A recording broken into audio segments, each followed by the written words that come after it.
Welcome to the Crunch Time YouTube channel. Today I'm going to be sharing you guys my second mock draft of the 2021 NFL draft.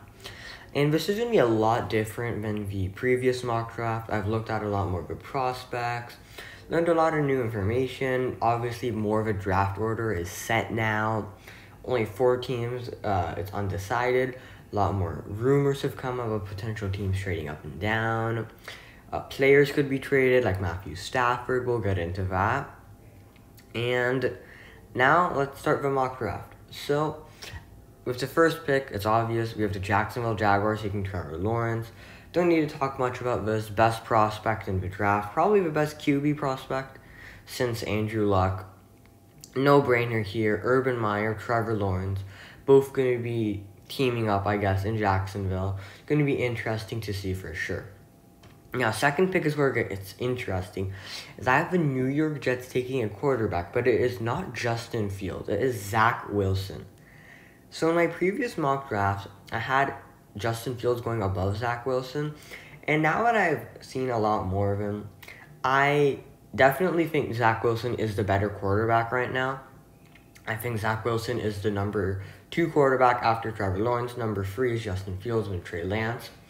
And I think the Jets should take a quarterback, and it being Zach Wilson or Justin Fields. I personally don't think Fields would succeed with them, just because he probably needs a lot more of a team around him.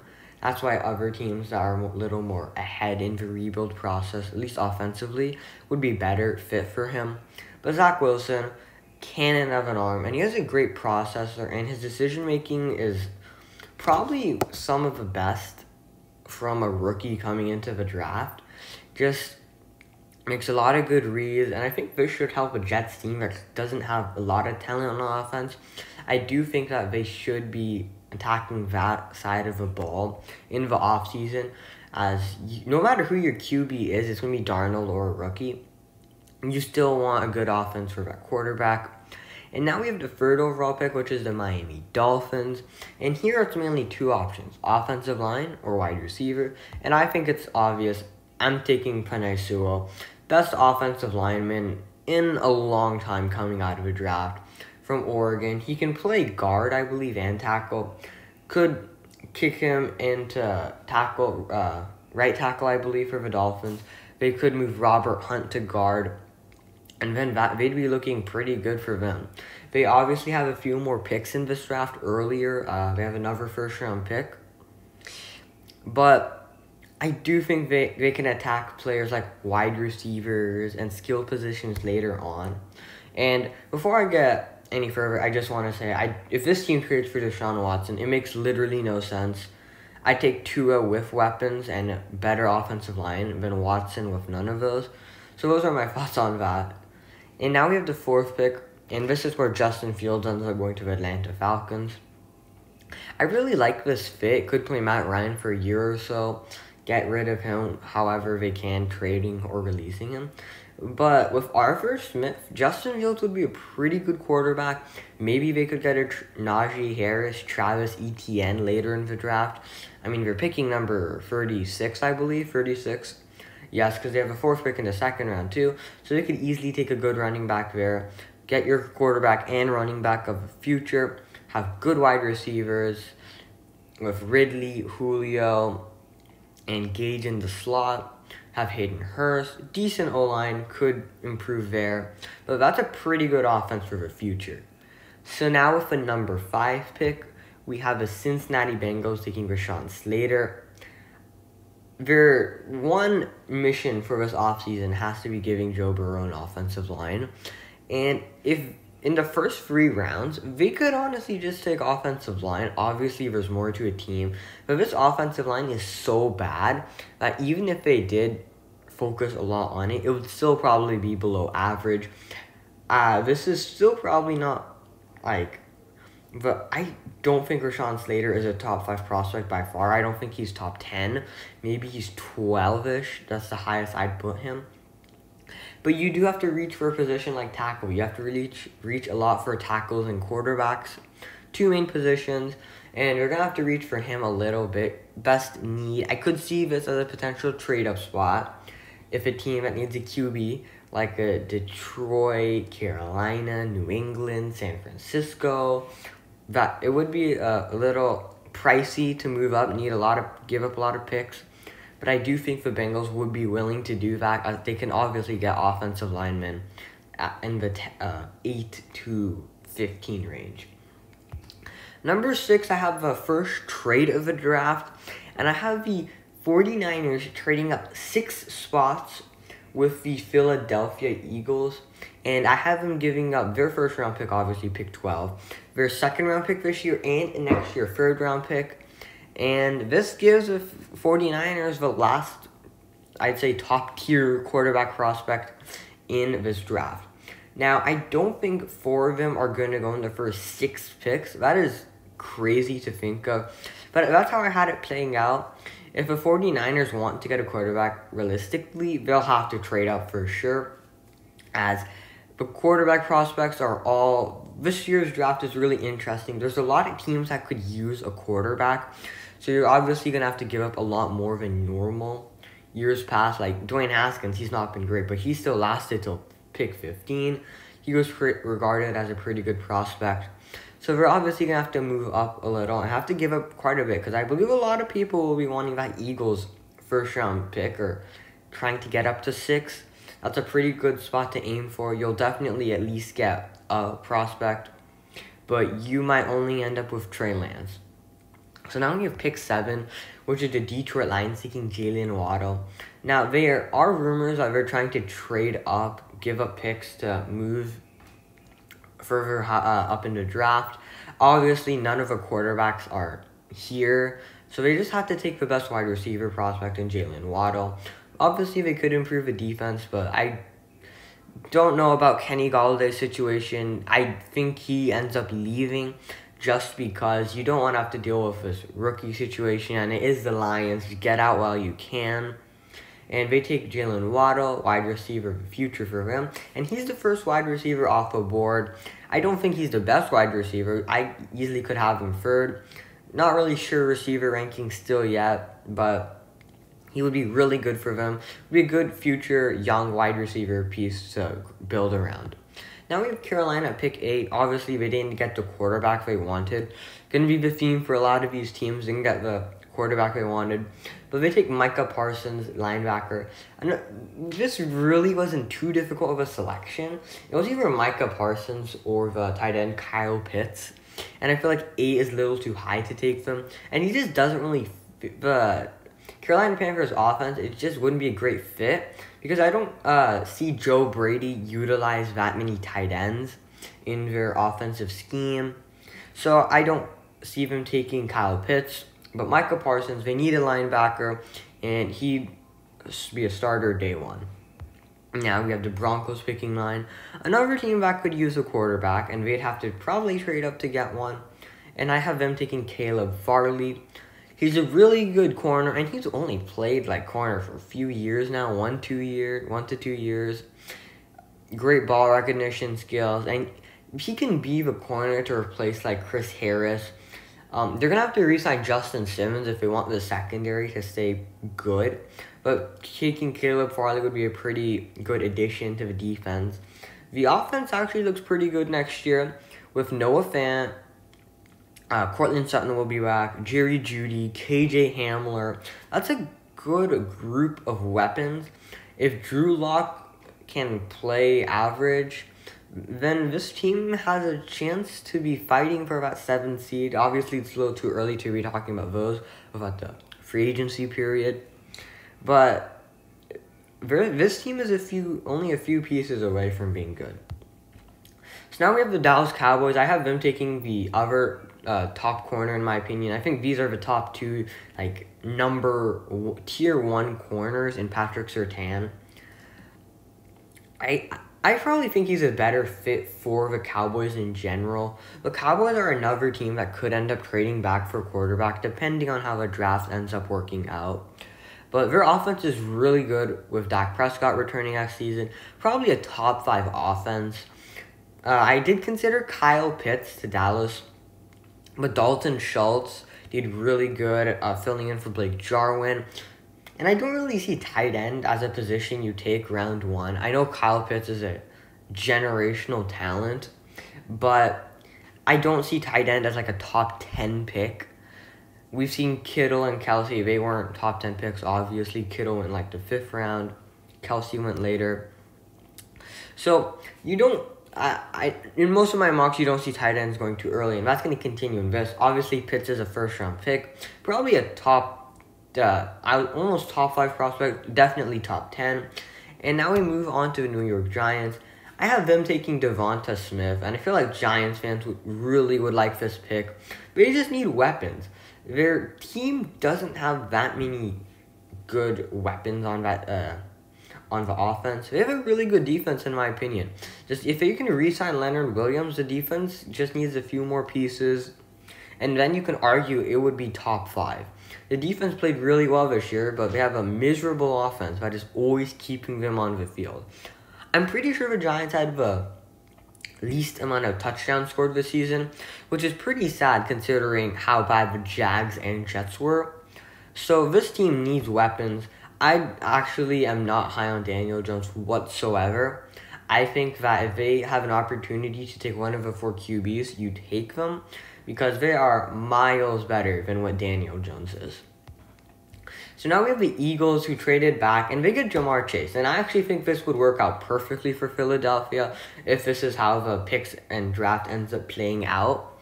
You can collect a lot more picks because this team needs a lot of work and get the top-tier wide receiver, which this team does need. I think one of the top 3 wide receivers in Waddle, Smith, or Chase would be great for the Eagles because taking Reagor over Jefferson makes no sense. I don't get what they're trying to do in that. But get Jamar Chase, had a really good year with Joe Burrow. That would really help the offense. Whoever you want to play at QB, Hurts, Wentz, they fired Doug Peterson, but maybe Nate Sudfeld. So Jamar Chase would be good for them. And now at pick 13, we have the Los Angeles Chargers. And offensive line is probably their biggest need, as you can tell by the team needs section. And I have them taking Christian Darrisaw. I think he's probably the 3rd best offensive lineman prospect in this draft after, obviously, Penei. And the other tackle I had going to the Bengals. I just think that the Chargers, if they want to compete with their team next season, we really need to beef up this offensive line. The defense is pretty good, just add a little there, but offensive line needs a lot of work to be done on. Herbert showed a lot of promise. You have Eckler, have a ton of weapons. Also, they have Hunter Henry, but if he leaves, Kyle Pitts is someone who you could end up picking here. Give Herbert another weapon to work with. So Chargers are in a very good situation right now. They have their quarterback. Now they just need to put pieces around him. And they have a few good weapons. So most of it is just the offensive line. I could see this team easily competing and fighting for a playoff spot next season. Now we have the Minnesota Vikings at pick 14. And this team just needs interior line help, whether it be offensive or defensive line. I have them taking the guard out of USC, Elijah Vera Tucker. I think he's going to rise a lot more as the draft process occurs, to say. Offensive linemen do get reached upon a little, but teams are going to want to take more of these guards, a little more flexible. He'll be really good for the Vikings, who need a little, they need guard help. They have their center in Bradbury. They have O'Neal as one of their tackles. So getting an offensive lineman would really help the run game, help the pass game. Really good for them. It's a little too early to be taking an interior defensive lineman. And now we move on to pick 15, where the Patriots finally take Kyle Pitts. This is a very common spot for Pitts to be mocked. And there's good reason, because the Patriots are probably the one team that could benefit from a tight end the most. And also, the way the draft plays out, by the time most of the top-tier prospects are gone, Pitts is normally the last one standing, because he is a tight end, probably the least valuable position of offensive linemen, quarterbacks, wide receivers, secondary, linebackers, D-line, edge rushers. So that's the reason why he ends up getting taken so late. And the Patriots just need weapons for whoever their quarterback is. I could see them trading for Matthew Stafford. And just letting you guys know, a Matthew Stafford trade is in this mock draft, as the rumors were out a few hours ago. And we will see a team trading Matthew Stafford and the Lions trading Matthew Stafford first round pick. I don't know what Matthew Stafford's value is. Very uncertain. Probably differs team to team. But we'll see that. Now, pick 16, we have the Arizona Cardinals taking J.C. Horn, cornerback. This is a team that could use a lot of players. They're in a very good spot with Kyler at quarterback. Probably could use another wide receiver. Could be a spot for Rashad Bateman. But I just felt like corner was the best move for them. Patrick Peterson is aging. And J.C. Horn is, in my opinion, the third best corner in this class. They could use offensive line help. Weren't really too many offensive linemen who I thought would really go well here. So I have them taking J.C. Horn. And now we go to the Las Vegas Raiders. And this is where edge rusher Kwity Paye finally goes. The Raiders' defense is terrible. In fact, they probably have the worst defense in the league. And I take the Jaguars' defense over the Raiders' defense. This defense has almost zero bright spots. It's just not a good defense. They need a complete overhaul if they ever want to compete. They always start out strong, but teams can just end up destroying this defense. We saw what Herbert did to it. Obviously, what Patrick Mahomes did to it. Patrick Mahomes can do a lot more. But even Cam Newton, he didn't have a great year, but he still did pretty good against the Raiders. So that's saying a lot. Raiders aren't doing that great. They're in a very weird situation. We're kind of stuck in no man's land. We're not too good where we're competing for a Super Bowl or even conference championship. But we're not bad enough to have a top 10 pick. So I think they have to end up rebuilding because this team is not going to end up working out with Carr at quarterback. He has to get moved on from at some point. And that's where we move on to pick 18, where the Indianapolis Colts trade up with the Miami Dolphins. They trade up 3 spots and give up a next year third round pick. And they take quarterback Mac Jones out of Alabama. And this is the team which is my favorite to trade for a Matthew Stafford. This would be really good for them. We saw what Frank Reich did for Phillip Rivers. Now just imagine if that's Matthew Stafford. This team is a legit Super Bowl contender with Stafford. And if they get Stafford, this could be a spot where Rashad Bateman or Terrence Marshall goes. Get a few more weapons, sign maybe Allen Robinson. That would take up a chunk of their cap space, considering they are trading for Stafford, then signing someone expensive. But if they do not end up getting Matthew Stafford, then trading for Mac Jones is a good idea. I feel like Dolphins will be able to trade back and still get someone who they want and getting an extra pick. And we know extra picks are never a bad thing. And this is where we have Matthew Stafford going. I have Matthew Stafford getting traded in this mock draft to the Washington football team for pick 19. Obviously, there probably would be more involved, but I just had this just so it doesn't get too complicated. And this is where the Detroit Lions take edge rusher Joseph Ossai. This team needs edge rush help. This might be the worst edge rush in the NFL, or at least bottom 5. Because there are pretty bad edge rushing groups in the NFL. So, with Dane Campbell as coach, they get a wide receiver to build with, and they get someone on the defense to build with. And we're looking at a pretty good spot the Detroit Lions are.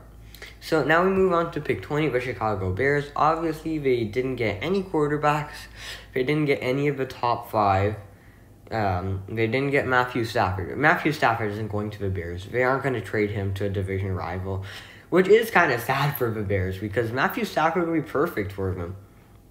But I have him taking offensive tackle Samuel Cosmi, and this is actually a really good pick for them. They need a tackle. Other than quarterback, that probably is the biggest need on this team is a tackle, and they fill up the hole there by drafting Cosmi. Now we move on to the Miami Dolphins. Have them taking Terrence Marshall. If they take O-lineman with the first round of a third pick, then they have to take a wide receiver here, and I think it's the reverse. If they take a wide receiver, third pick, have to take an O-lineman here. You need to get Tua help. This is not a good offensive line, and this is not a good group of weapons to give a young rookie. And now he's going to be going into second year. But I don't get why people are so low on Tua already. I don't think he's ever going to be like a top 5, top 7 quarterback. But he can lead a team to a Super Bowl if he has a good team around him. And now we move on to pick 22, where the Tennessee Titans taking edge rusher Gregory Rousseau. And he went a lot earlier in my previous mock. Watched him a little more, realized that he is not nearly as good as I had previously thought. He is a lot more of a project player. And I feel like the Titans would be a good team to take that. They need defensive talent. This entire defense is not that great. And this is a potential team that takes a step back next year. Not a good defense, losing the offensive coordinator. They could struggle in the first few games. So, have them taking Gregory Rousseau. The New York Jets take offensive lineman Jalen Mayfield. Got this pick from a Jamal Adams trade. They could use offensive line help. It's not as bad as other teams. Still isn't great. They'd be giving Zach Wilson a little more help. And whoever they traded Sam Darnold to, they could get maybe a second-round pick. If Carolina, they didn't get a quarterback, but Giants maybe. So there's always a market for a young quarterback who still has some potential. He's not fully ruined yet. Now we have the Pittsburgh Steelers taking Najee Harris. This is another team that could take a tackle. Just not really sure what the future is going to look like for this team with Big Ben and everything. But they need a running back. And I don't like taking running backs round 1 most of the time. But it just felt like it was a good fit here. Najee Harris probably will be like a top 12 running back in his first year, like Josh Jacobs was. Really would open up this offense. And I don't even think Big Ben would be half bad if he's not throwing the ball 60 times a game. So that really helps, because this team does not have a good run game. They probably had the worst run game relatively compared to good competing teams. Now we have the Jacksonville Jaguars. I have them taking offensive lineman Alex Leatherwood. Offensive line, we're starting to fly off the board now. It's around that time, late in the first round, getting closer early in the second, where teams start taking a few chances on these offensive linemen with potential. Rams, they don't have this pick, and they're in an interesting situation. They could end up trading into the first round. They'd probably have to give up a decent amount. Probably doesn't make sense. They'd have to give up a ton of their draft capital. So now we move on to the Browns. And I have them taking USC interior defensive lineman, D-tackle, Jay Tufele. And this team really needs help on the D-line and the linebacking group, especially. Could use a wide receiver. But taking the interior defensive lineman really would help this defense. We saw that against the Chiefs. They were unable to bring any pressure. Even if they did get pressure, their run D-line is just miserable. And getting a defensive line would really help them. And now we move on to the Baltimore Ravens. And they take Rashud Bateman, wide receiver. And they just need to get Lamar help, because this group of wide receivers they have around him is just not good. It's probably one of the worst in the league. Marquise Brown is not a number 1 wide receiver. Taking Bateman would really put pressure off of Lamar. And a lot of these running backs, J.K. Dobbins, Gus Edwards, they did release Mark Ingram, though. So getting Bateman would really help Lamar. It would also open up the passing game, because that's a huge reason why Lamar took a down year this year. Didn't really have too many people to pass it to. Now we have the New Orleans Saints. I have them taking linebacker Jeremiah Osu-Koroma. I don't think I pronounced that correctly, but I think they end up losing Alex Anzalone. They don't have a ton of money, but knowing the Saints, they'll probably get like Allen Robinson somehow with the way they mess with the cap situation. But if Drew Brees retires, which he likely is going to, then the Saints are going to be in a tough situation. They have Jameis Winston, but he's going to have a market, because we see there's a lot of teams that could use a quarterback. So that's what I have the Saints taking. Would be good for them, good for their defense. Last few picks here. I have the Buccaneers taking Travis Etienne. The Bucs are probably the most, I'm gonna say most well-rounded team in the NFL. They don't really have that many holes if you look at their team. I'm not saying they're better in Kansas City, but there aren't too many holes on this team. And with a team that doesn't have too many holes, you can take a Travis Etienne, a running back round 1. I think getting a young running back, really good out of catching out of a backfield, which none of these Buccaneers running backs are. If you've watched any Bucs game, you've probably seen Leonard Fournette drop the ball like at least 8 times a game.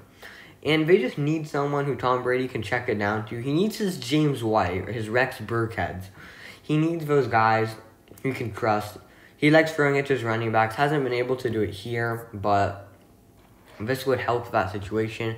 Now we have the Buffalo Bills. They have them taking Asante Samuel Jr. They could use another corner. They're also pretty well. These are the final 4 teams. They're going to all be pretty well rounded. Could be a spot for an edge rusher, but we'll see by the time further as the draft process moves further. We'll see some later first round prospects emerge. I have the Green Bay Packers taking Kadarius Toney, and I really like this pick. I think the Green Bay Packers have to take a wide receiver.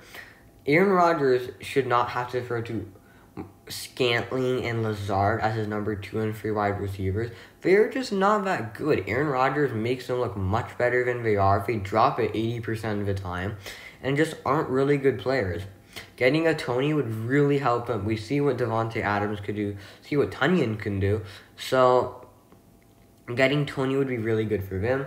And the final team, the Kansas City Chiefs, take offensive lineman Wyatt Davis. This team kind of isn't too strong at the offensive line if you really look at it. Other than Mitchell Schwartz, everyone is alright. It's nothing too special. They could use more offensive line help. Team is going to start to get more expensive. Mahomes are going to start getting paid money. And they're going to have to go cheaper, draft smart, which I don't doubt this team will do. But taking Wyatt Davis just would help this team. Give them more young talent, which this team already has a lot of.